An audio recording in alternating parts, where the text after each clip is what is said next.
예, 오늘 우리는 레위기에 있는 말씀을 통하여서 다시 중요성을 강조하는 시간입니다. 제일 재미없는 책이 오경이라고 할 수 있습니다. 구약은 사람들이 어렵다고 이야기를 하고 있는데, 구약 중에서 특별히 율법 5권 중에 중심이 되는 레위기, 오늘 이 레위기를 통하여서 하나님 앞에 죄 용서함 받은 사람이 어떻게 살아야 하는 것인지를 기록되어 있는 생명의 말씀이기에, 오늘 또 우리는 레위기 말씀을 통하여서 또 재미없이 하는, 재미없다라고 여기는 현대 성도들과 같이 마음을 하는 것이 아니라 하나님께서 왜 이 딱딱한 말씀을 우리에게 주셨는지를 기억하면서 우리는 정말 레위기가 내 삶의 예배에 꼭 필요하다라고 여길 수 있기를 부탁을 드립니다. 현대 성도들은 구약을 어려워하고 레위기가 무슨 상관이 있느냐라고 이야기하는 목사들도 있다라는 사실입니다. 그러나 레위기가 잘못되었을 때에 감성적으로 사람들을 교회에 끌어모을 수는 있을지언정 하나님 앞에 헌예배를 드리는 그런 일들이 된다라는 것을 꼭 명심을 하시고, 레위기에 있는 이 말씀을 오늘 또 우리 예수님께서 산상설교를 통하여서 확인시켜 주셨다라는 것을 명심하시면서 이 레위기에 나타나는 말씀을 잘 기억을 하시기를 바랍니다. 우리는 지난 시간에 분명히 속죄에 대한 설교를 2시간에 걸쳐서 들었습니다. 많은 사람들은 구약에서 하나님께서 벌을 내리는 것만 기억을 하고 있습니다. 생명이 존치될 수 있는 말씀을 주신 것을 꼭 기억을 하셔야 됩니다. 오늘 본문에 들어가기 전부터 우리가 들어왔던 그런 레위기의 말씀을 잘 기억을 하시고 추억을 하시고 하나님과 친밀한 관계가 되어야만이 우리가 하나님의 백성으로서 이 땅 위에 사명을 잘 감당할 수 있다는 것을 기억을 해 주시기를 바랍니다. 우리는 하나님과 동행을 해야 합니다. 하나님과 교제를 해야 합니다. 하나님께서는 훈련 받기 전에 2가지를 우리에게 주시고 있는데, 첫 번째로는 하나님의 말씀을 주시고 있습니다. 레위기에서 보는 것이 아니라 출애굽기에 보면, 그리고 2번째로는 성막을 준비하도록 하시는 하나님을 볼 수가 있습니다. 하나님과 함께 본격적인 광야 훈련을 시작할 때에도 하나님께서는 먼저 말씀을 하시고, 그리고 구별된 장소가 있을 것을 명령을 하십니다. 그러므로 오늘 우리 성도들 또한 이 2가지 필수 조건을 가지고 하나님 앞에 서야 하는 것이, 살아야 하는 것이 무엇이냐면 하나님의 말씀이 있어야 되고 모일 수 있어야 된다라는 것입니다. 구별된 장소 중심으로 체계적인 말씀을 들을 수 있는 훈련 장소가 있어야 된다. 화려한 교회당이 중요한 것이 아니라 하나님의 말씀이 체계적으로 교육되어져가는 그런 장소가 필요하다라는 것을 구약을 통하여서 또한 오경을 통하여서 우리에게 메시지를 전해주고 있습니다. 지난 시간까지 우린 2시간에 걸쳐서 죄 용서함 받는 속죄죄에 대해서 우리는 자세하게 살펴보았습니다. 속죄죄를 드릴 때에는 형편에 따라서 제물이 달라질 수 있습니다. 대제사장이 짓는 죄와 족장이 짓는 죄와 일반 서민이 짓는 죄가 다르더라. 제물도 등급에 따라서 드려졌던 것을 우리는 보았습니다. 가난한 사람은 산비둘기나 집비둘기를 드릴 수도 있고, 아주 가난한 사람은 가루를, 고운 가루를 드리는 그런 예배도 있더라. 제사도 있더라. 그런데 가난한 사람이 제사를 지낼 때에 아주 가난한 분이 하나님 앞에 죄를 깨닫고 속죄에 용서함 받기 위해서는 고운 가루를 드리는데 3가지 방법이 있더라라는 것입니다. 어떤 방법이 있었습니까? 화덕으로 구운 방법도 있었고 철판에 부치는 방법도 있었고 삶아서 드리는 방법도 있더라라는 것입니다. 하나님께서는 가난한 자와 극빈 자들을 특별히 배려하여 은총을 베푸시는 것을 감동적인 설교를 우리는 지난 시간까지 살펴보았습니다. 속죄의 문제, 죄의 문제는 빈부귀천을 떠나서 모든 사람이 받아야 될 가장 기본적인 하나님의 은혜입니다. 구원받는 것은 하나님의 은혜로 구원을 받는다라는 겁니다. 우리나라에서는 가루 음식을 잘 안 해 먹지만 별미로 먹을 수도 있지만 중동 지역에서는 가루가 주 양식이 되지요. 그래서 가난하고 아주 가난하다 할지라도 집집마다 고운 가루가 없는 집은 없다라는 것이죠. 그래서 아주 가난한 사람은 가루라도 드릴 수 있도록 하나님께서 죄를 용서받을 수 있는 가장 기초적이고 가장 쉬운 방법으로 기회를 주셨다.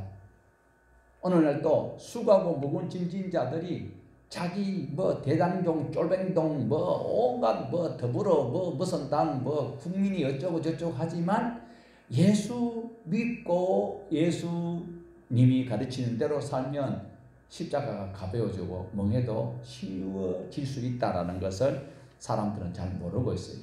오늘도 우리는 하나님의 은혜 가운데서 주님 앞에 찬송할 수 있는 우리의 삶이 되어야 되는 것입니다.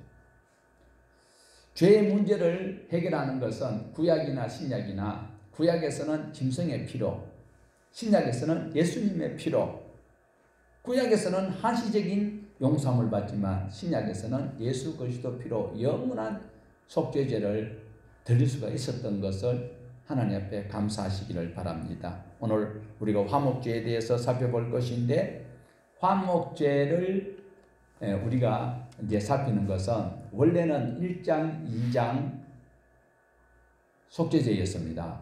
그리고 3장이 바로 화목제인데 그래서 4장에서 5장 13절까지의 또한 속죄제가 나와서 3장을 우리가 뒤로 제치고 오늘 보게 되는 것인데 속죄제를 드렸기 때문에 만사형통한 것은 아니다라는 거예요.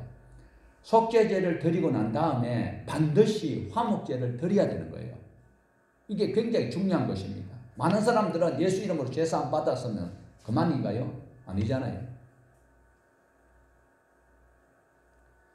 화목제가 왜 필요하냐? 속죄제만 중요한 것이 아니라 화목제도 중요하다라는 것입니다. 지금 가장 먼저 시작하는 구약의 중심이고 가장 먼저 서여졌던 레위기이지만 그러나 뒤에 나오는 역사서에 나오는 다윗을 기억을 하시기 바랍니다. 다윗이 왕으로 있을 때에 아들 압살롬이 반역을 일으켰습니다. 그랬을 때 그 압살롬이 승리를 하지 못하고 패배를 하게 돼요. 그럴 때에 아버지가 압살롬을 사형을 안 시킵니다. 죄를 용서해줘요. 아들이기 때문에 용서해 주었어요. 그러면 아들이기 때문에 용서함을 받았기 때문에 압살롬이 편하게 살았느냐? 용서함 받는 순간부터 왕의 자리에서 식사를 할 수 있었느냐는 거예요. 아니에요.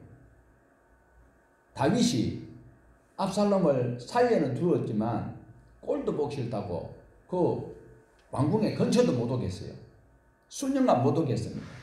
그랬을 때에 중요한 것은 죄 용서함 받는 것으로 할렐루야 할 것이 아니라 아버지 다윗과 압살롬이 한 자리에 앉아서 밥을 먹을 수 있는 식사를 할 수 있는 친교를 할 수 있는 화목제가 빠졌기 때문에 안 됐다라는. 그래서 오늘 우리가 보는 것은 속죄제만 귀한 것이 아니라 속죄제 다음에 화목제가 굉장히 중요하다라는 것을 명심을 하셔야 되고 우리가 살펴봐야 된다라는 겁니다. 그래서 오늘 3장에서 이제 화목제에 대해서 살펴볼 것인데요.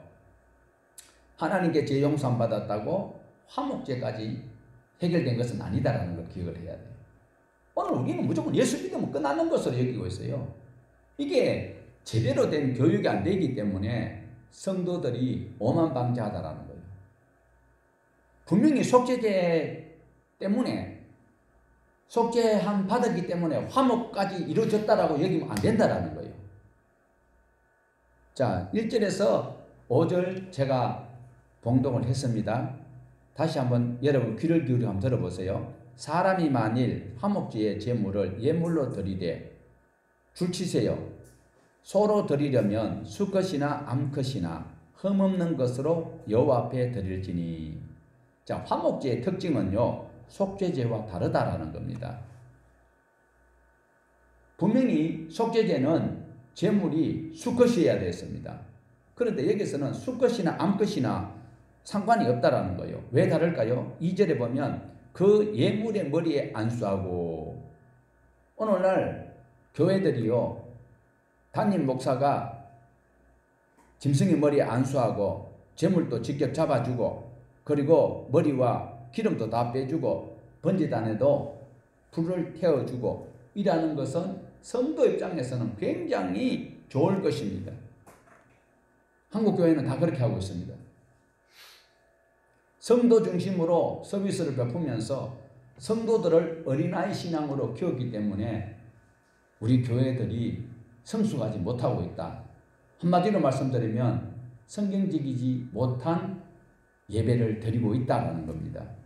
2절 다시 보시면 헌제자가 그 예물의 머리에 안수하고 회막문 어디라고 했습니까? 북쪽들의 회막문에서 잡을 것이요, 아론의 제사장들은 그 피를 제단 사방에 부을 것이며, 제사장이 하는 역할은요, 피를 뿌리고 피를 바르고 번제단에 태우는 것이 제사장의 역할입니다.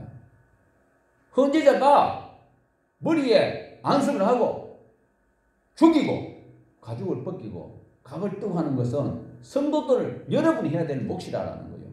그런데 오늘날 완전히 요리를 다해서 성도들 입에다가 떠먹여주는 이 잘못된 제사를 가르치고 있으니까 한국 교회가 엉망진창이다라는 겁니다.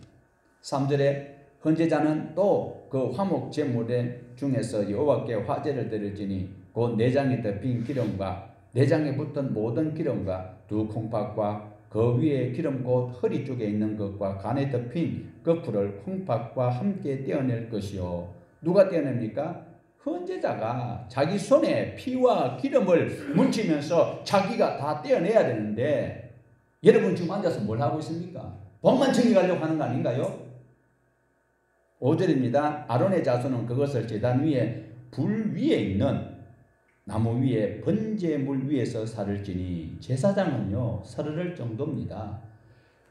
오늘날 목회자는 설교가 하나님의 말씀을 읽어만 주면 되는 거예요. 여러분이 그 말씀을 찾고 누리고 힘써야 되는 거예요. 이는 화제라 여호와께 향기로운 냄새니라.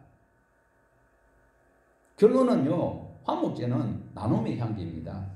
하나님께서 기름 냄새를 향기로운 냄새로 하는 것은 아닙니다. 이 짐승을 잡아서 그 기름과 콩팥 이런 것을 태웠을 때 그 기름 냄새를, 그 고기 냄새를 하나님께서 향기로운 냄새라고 하는 것은 아니라는 것을 기억을 하셔야 됩니다. 헌제제의 나눔의 정신이야말로 하나님께서 기뻐하는 향기로운 냄새라고 말씀을 합니다. 우리가 흔히 알고 있는 아브라함이 창세기 22장에서 이삭을 모리아 쪽에 있는 산에 데리고 가서 그 칼로 찔러 죽이려고 했을 때에 여호와 이레라고 하고 있는데, 여호와 이레, 여호와 산에서 준비되는 건 맞아요. 그러나 다른 의미로 볼 때는 하나님께서는 보고 계신다라는 거예요. 하나님께서 이 화목제를 드리는 이 과정을 하나님이 기뻐하시고 그 정성과 수고를 기뻐하시는 것이지, 덜렁 던져놓는 그것을 하나님께서 어디 뭐 동양을 받고 있습니까? 하나님께 예배 드리는 것, 우리가 정성으로 신령과 진리로 드릴 때에 하나님께서 받으시는 것이지, 여러분 헌금하는 거 하나님이 손이 썩 내려와가지고 그 돈 가지고 가십니까? 여러분이 신령을 다하여서 하나님 앞에 드리려고 하는 그 과정을 보고 계시는 여호와 이레 하나님이 그 향기를 받으시고 향기롭다고 하는 것이지, 고기 냄새에 굶주리신 하나님 아니다라는 거예요. 여러분 예배 안 드리면 여러분 손해예요. 말씀대로 안 살면 여러분 손해예요. 그러나 가슴 아파하시는 분은 누구예요? 하나님이요. 우리는 손해를 보고 하나님은 가슴 아파하고 있어요. 하나님 말씀대로 살아야 되는데 제사함 받았다라고 하고 모든 것이 끝나는 것으로 여기고 있으면 안 된다라는 거예요. 하나님께서는 정성이라는 그리고 그 화목 제물은 또 나누어 먹거든요. 그 나누는 그 모든 과정을 하나님께서 기특하게 보시는 향기로운 냄새다라는 것을 우리에게 교훈하고 있습니다. 6절에서 11절 우리 같이 읽어보십니다. 이것이 이제 화목제인데요. 같이 한번 보십니다. 6절에서 11절 만일 여호와께 예물로 드리는 화목제의 제물이 양이면 수것이나 암것이나 흠없는 것으로 드릴지며 만일 그의 예물로 드리는 것이 어린 양이면 그것을 여호와 앞으로 끌어다가 그 예물의 머리에 안수하고 회막 앞에서 잡을 것이요 아론의 자손은 그 피를 제단 사방에 뿌릴 것이며 그는 그 화목제의 제물 중에서 여호와께 화제를 드릴지니 그 기름 곧 미려에서 밴 기름 진 꼬리와 내장에 덮인 기름과 내장에 붙은 모든 기름과 두 콩팥과 그 위에 기름 곧 허리 쪽에 있는 것과 간에 덮인 그뿔을 콩팥과 함께 떼어낼 것이요. 잠깐만요. 이것은 누가 해야 되는 거예요? 헌제자가 해야 되는 겁니다. 자, 11절 봅니다. 제사장은 그것을 단 이는 화제로 여호와께 드리는 음식이니라. 그럼 여기서 제사장이 하는 일은 무엇이었습니까? 불사르는 것밖에 없어요.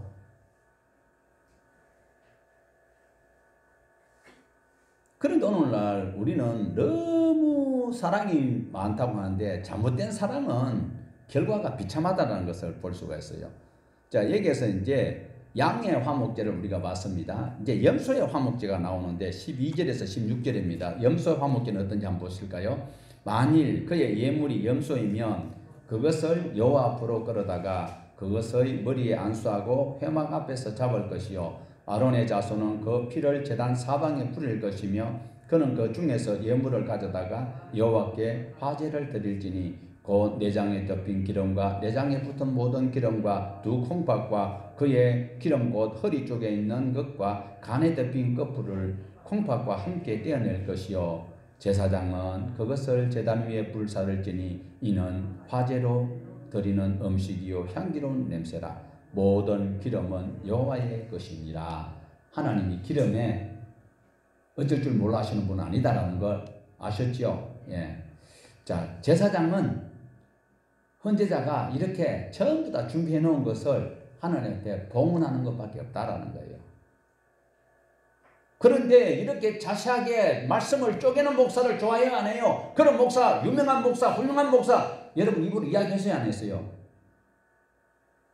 자, 이야기 안 해본 분 손 들어보세요. 성경에서는 그렇게 말씀하고 안 있어요. 하나님은 기름을 좋아하신다라는 것은 태우는 것을 너무 좋아하시고 그런 것은 아니다라는 것입니다.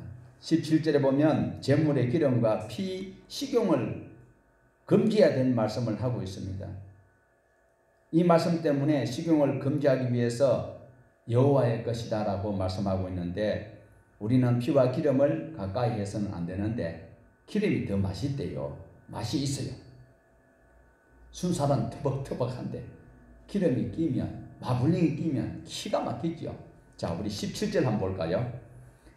너희는 기름과 피를 먹지 말라. 이는 너희의 모든 처소에서 너희 대대로 지킬 영원한 규례니라. 너희들이 잠시 지킬 규례라.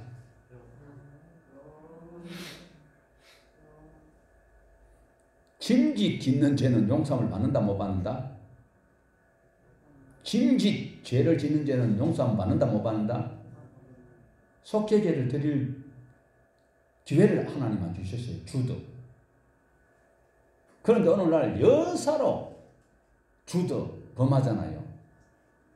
히브리서 10장에 나오는 헤쿠시오, 짐짓. 그런데 속죄를 받을 기회를 하나님은 안 주신다고 했어요. 반복적으로, 고의적으로, 의도적으로. 그런데 여기에서 17절에 기름과 피를 먹으라 먹지 마라. 그 줄 쳐놓으세요. 언제까지 먹지 마라? 10월달만 먹지 마라? 이 이야기는 어디까지 나올까요? 신약 성경에도 나옵니다. 제1차 예루살렘 공회에서 이방인들을 어떻게 해야 될까요? 그렇게 흔히가 올라왔을 때에 세 가지를 말씀하고 있어요. 할례 받는 거 제외했어요. 그 다음에 여기서 바로 3장 17절에서 언급하고 있는 피를 멀리해라. 그리고 목매어 죽인 것을 먹지 마라. 목매어 죽으면 뭐가 어떻게 될까요? 피도 굳어지고 기름도 엉겨지니까 그거 먹지 마라. 그래서 예루살렘 공회 신약입니다. 신약에서도 그것을 결정하였어요. 그런데 분명히 3장 17절에 한시적입니까? 대대로입니까? 대대로 영원히 영원한 규례라는 것을 여러분 눈으로 확인했습니까? 확인했어요. 다음에 못 봤다. 뭐 우리 교회 목사는 그런 걸 뭐 이야기 안 하던데 그렇게 말씀하시면 여러분은 위정죄입니다. 네. 선서 다 했잖아요. 세례받고 세례받을 다 선서했잖아. 맞죠? 자, 이렇게 죄의 문제가 해결되고 나면 화목제를 드려야 하는데 이 화목제 역시 형편에 따라서 소를 드릴 수도 있고 양을 드릴 수도 있고 염소를 드릴 수도 있어요. 그런데 가루를 드릴 수 있어요? 없어요? 없어요. 죄를 사함 받는 데는 형편에 따라서 할 수 있어요. 그런데 죄를 용서함 받은 사람이 그 다음에 드리는 제물은 가루는 안 돼요. 비둘기도 안 돼요. 소와 양과 염소로 제한하고 있다라는 것입니다. 자, 그렇다면 질문. 죄사함보다도 화목제가 더 어렵다 쉽다? 예? 죄사함은 우리 하나님의 은혜로 우리가 죄사함을 받을 수 있는데 하나님과 화목하기 위해서는 힘이 몇 곱절 더 들어가야 돼요. 교회만 덜렁덜렁 가방 들고 왔다 갔다 한다고 색깔 다른 가방 들고 온다고 계급이 올라갔다고 안수 받았다고 웃기는 소리 하지 마십시오. 화목제가 훨씬 더 어렵습니다. 분명히 규정이 정해져 있습니다. 소나 양이나 염소. 속죄 제물의 기준은 분명하게 양과 소와 염소, 쥐비둘기, 가루까지도 포함이 되어 있는데 화목제물은 딱 정해져 있다라는 것입니다. 화목제가 속죄제보다도 훨씬 더 심오하다라는 의미를 우리에게 일러주고 있습니다.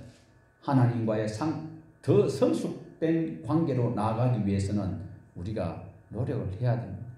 우리 힘쓰고 애써서 구원 얻는 것 아닙니다. 구원받은 백성이기 때문에 하나님과 관계를 유지하기 위해서는 애를 써야 되고 힘을 써야 되는 거예요. 뼈를 깎는 희생과 노력과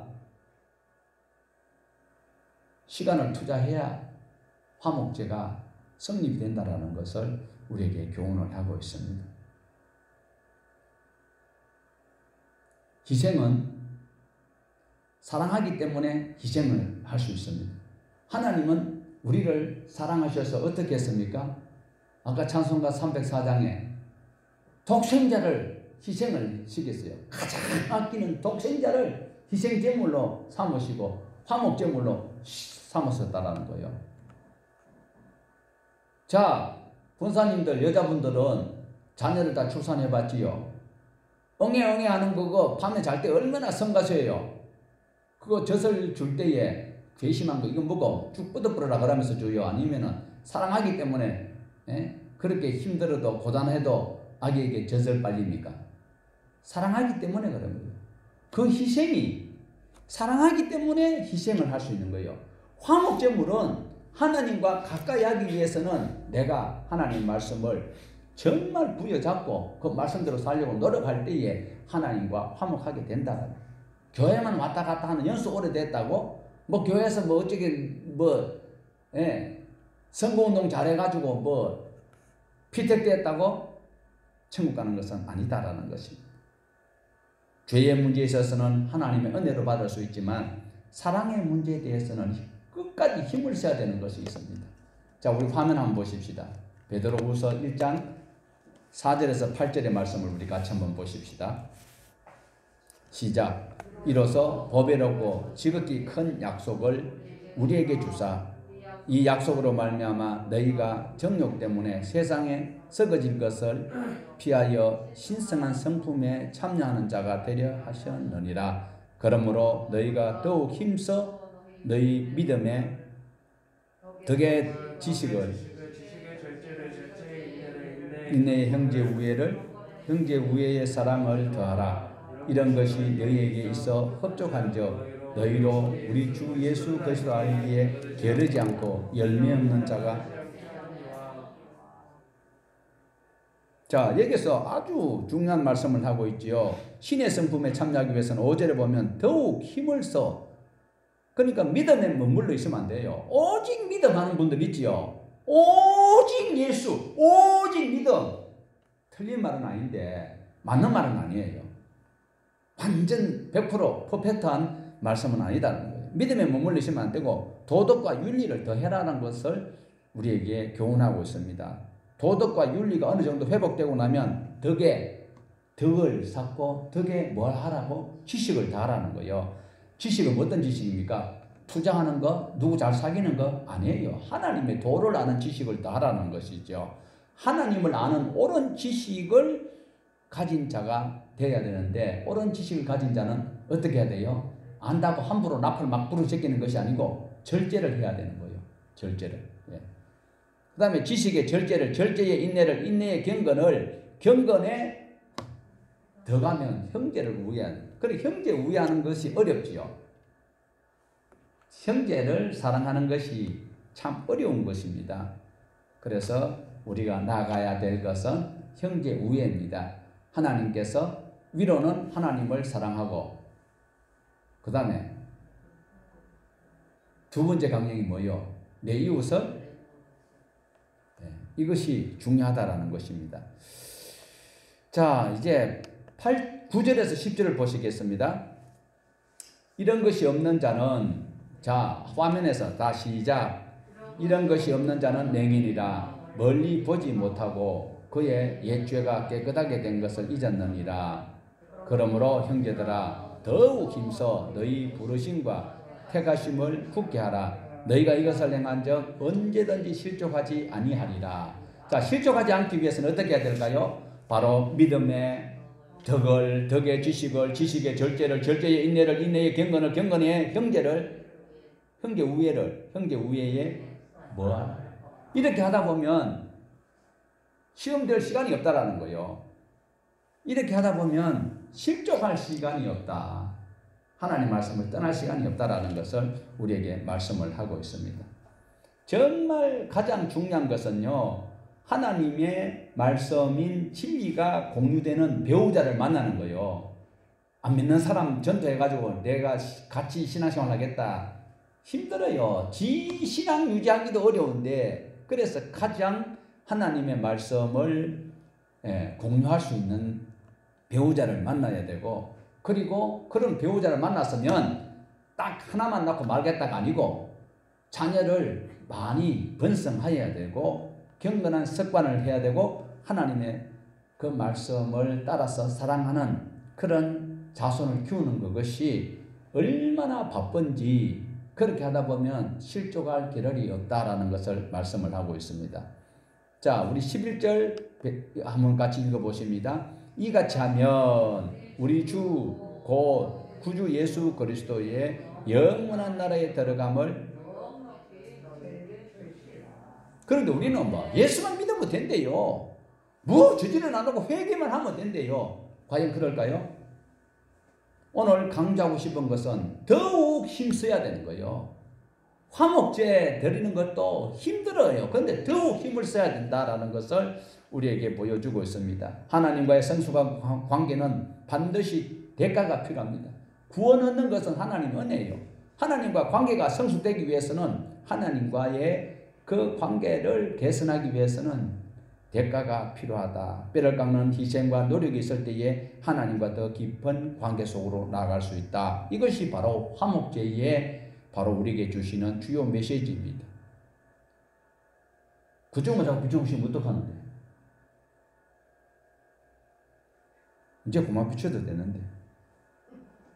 화목제는 기름진 부위, 내장, 간, 콩팥, 기름진 부위는 번제단에서 다 태웁니다. 그리고 가슴과 뒷다리, 살이 가장 많은 것은 누구에게 준다? 하나님께 드리는 것이 아니고 하나님께는 뭘 드렸어요? 바로 콩팥과 간, 기름, 내장 이런 것은 하나님께 태워드리고 가슴과 뒷다리, 살이 가장 많은 것은 누구에게? 제사장에게. 나머지는 헌제자가 먹어요.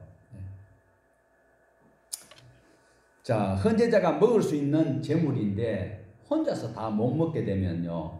헌제자가 다 못 먹게 되면 그것을 나누어서 먹을 수도 있어요. 그런데 그걸 아깝다고 아껴놨다가 내일 먹어야지 아니에요. 화목제는 당일날 다 먹어야 돼요. 다 이웃과 같이 형제와 같이 나눠서 먹되 만약에 화목제물을 드렸는데 그 남은 것을 아깝다 남겨두면 안 되고 그것을 태워야 돼요. 만약에 남았는 것을 내일 아침에 일어나가지고 아이고 이 아까운 거 이러면서 입에 대면 그 화목제물 드렸던 것이 무효가 되고 마는 거예요. 잘 기억을 하셔야 돼요. 이 소리는 무슨 소리냐면 나눠야 돼. 사랑을 나눠야 되고 물질도 나눠야 되고 은혜도 함께 나눠야 돼. 하나님 말씀을 내가 들었던 것을 그에게 알려야 되는 그것이 바로 화목제는 이런 정신이 있다라는 것을 우리에게 말씀을 하고 있습니다.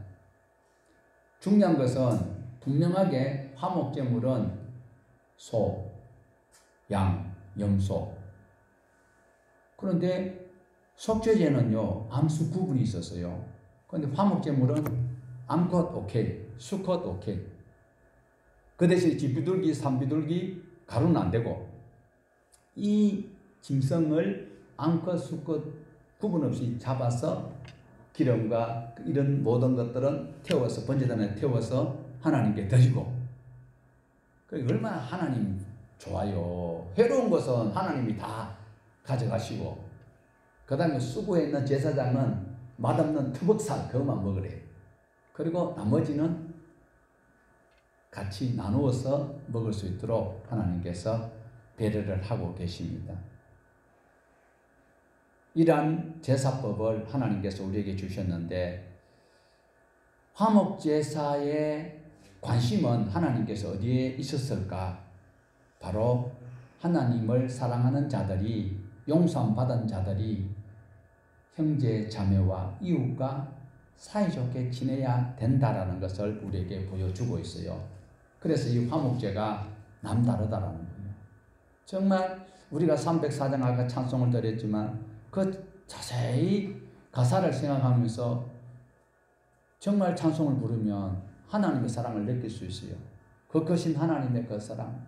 독생자를 화목제물로 정말 내가 안 아까운 사람 누가 있어요? 그런데 하나님께서는 독생자를 화목제물로 드리면서 우리를 사랑하셨는데 그 하나님의 사랑을 우리는 오늘 이 3장에서 화목제물로 우리에게 이 관계를 잘 개선해야 되고 힘써야 된다라는 것을 교훈하고 있는 이 말씀을 따라서 내가 살려고 하나님의 말씀을 살필 때 성령 하나님께서 진리로 이끄시고 깨닫게 해주시고 감당할 수 있는 힘을 주시는 것을 믿으시기를 주님의 이름으로 축복합니다. 하나님 아버지 감사합니다. 오늘도